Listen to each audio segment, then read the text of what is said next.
am so proud to present the beautiful, stunning, talented Erica Lynn.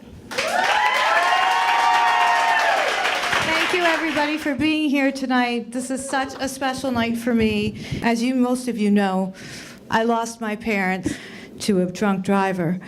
And MAD is an incredible organization.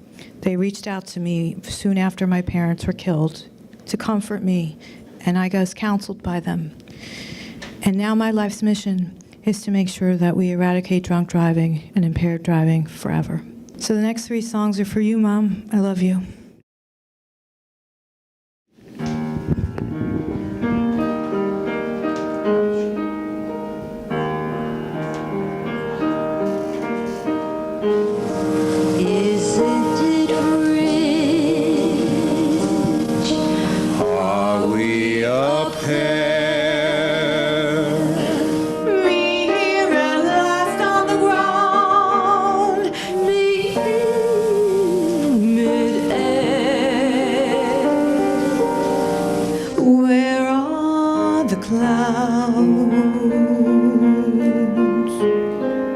My mom, Henrietta Izillo, was born on September 6th in 1932.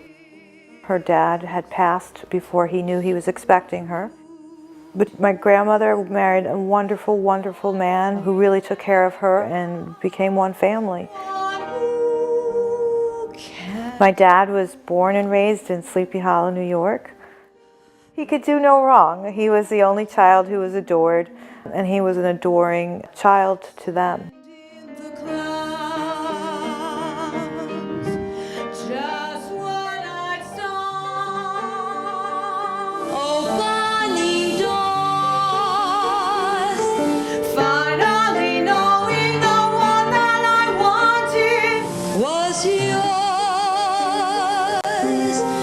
My father was at a dance and saw my mother from afar and immediately started engaging my grandmother to win her over.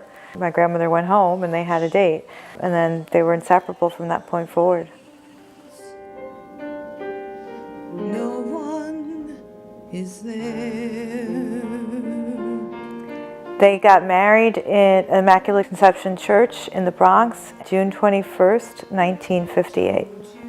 My sister Nadine was born on September 27th in 1960, and I, Erica, was born 6 years later on October 28th, 1966. We had a very close-knit and happy childhood.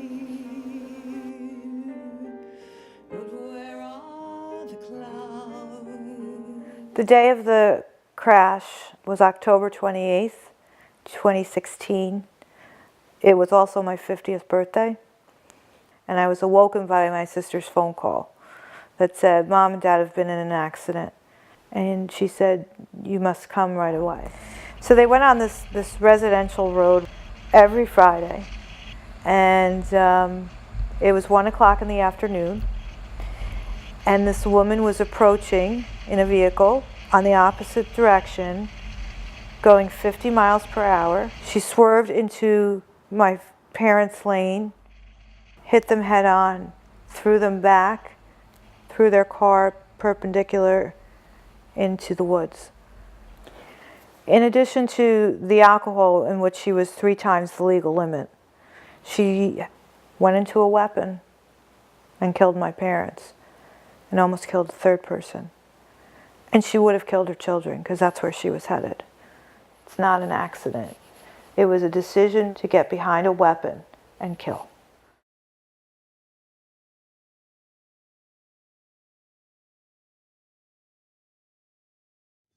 I would like to honor my mother by presenting my bouquet to her as a symbol of my love, admiration, and appreciation for all that she has meant to me and for my family. So, Mom, please come up and accept my bouquet as a special symbol of the bond that exists between us. I love you and I thank you for all that you are and all that you have given me.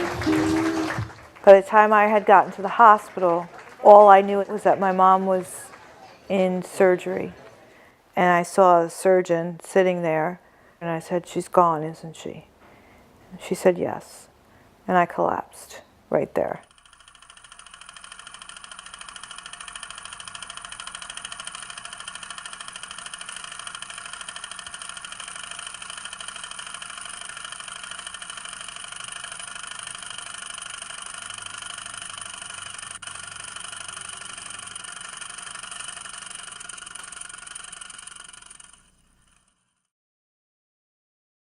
I always had a very close relationship with my father.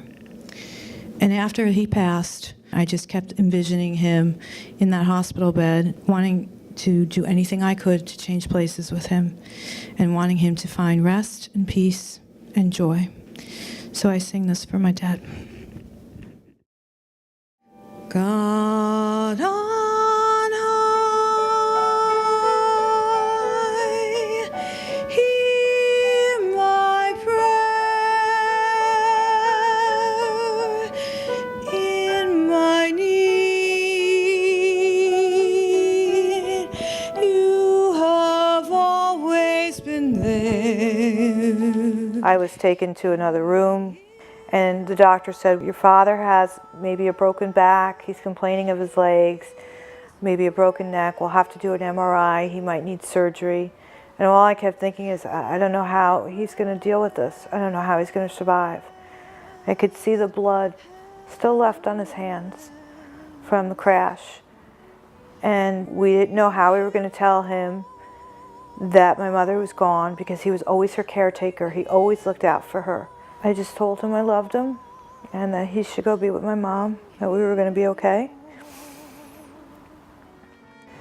What I didn't know at that point was that he was starting to go into cardiac arrest.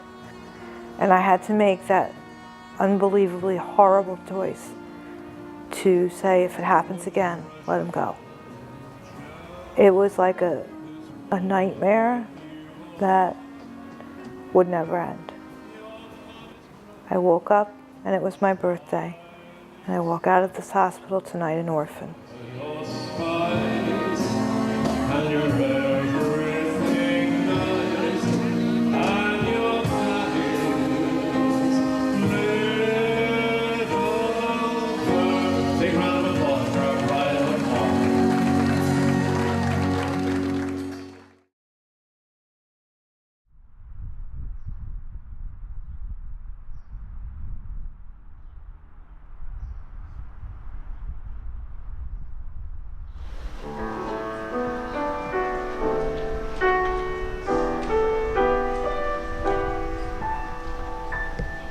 Darling, I'm so blue without you. I think about you, God live all day. When you ask me if I'm lonely, then I have only this to say.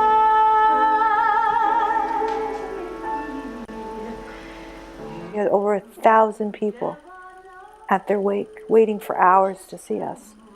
And I heard story after story after story, how wonderful they were and how giving they were and how generous they were. They touched so many lives. You never know just how much I care.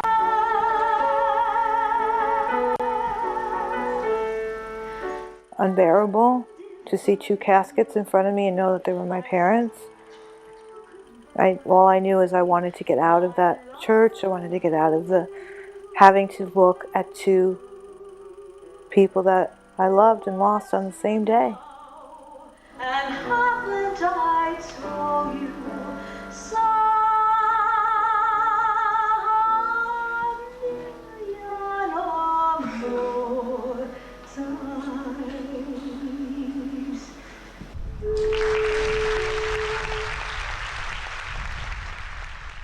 Michelle Bonet was sentenced to vehicular homicide. And for that, she's serving 4 to 12 years in state prison. And I wanted to make sure that she knew that she killed real people, not old people, real, healthy, loving, happy people who was so violently and senselessly killed.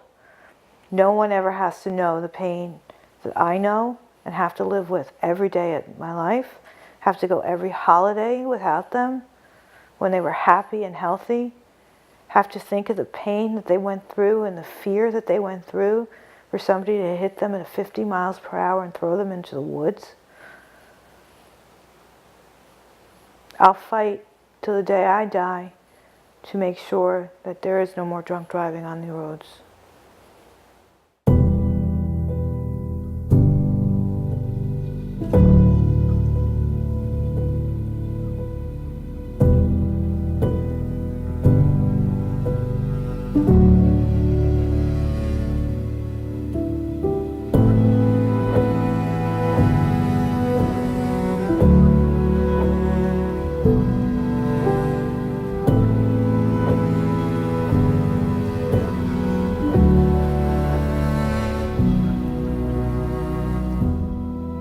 My sister Nadine and I are joined by our family and friends today to remember and celebrate our parents' lives and all of those here who have lost their loved ones due to the selfish, senseless acts committed by a drunk and/or drunk driver. Carmelo and Henrietta Spezzi, known as Spez and Rick, were two of the most loved and cherished people, beloved by all who came within their paths, near and far. On the very day my parents gave birth to me, their lives were stolen from them due to the reckless, selfish actions of a drunk driver. Their death was senseless, violent, and tragic. Walk Like Mad is the centerpiece of our fundraising support to support the array of programs and services that MAD offered no cost. In this year of my parents, I am thrilled to say that we blew our number away and will be bestowing $12,200 to MAD in donations to eradicate drunk and drunk driving and to continue to support the individuals and families affected by these horrific crashes. My parents were simply the most giving and generous people in the world, and I know they're beaming down on me today and on all of us in honor of them to raise so much money for MAD. In my parents' honor, help MAD continue to do this good work so we will know a day that there are no more victims. You have my pledge that I will fight every day of my life to ensure other families will not have to know the devastating loss of a loved one in a senseless, violent fashion.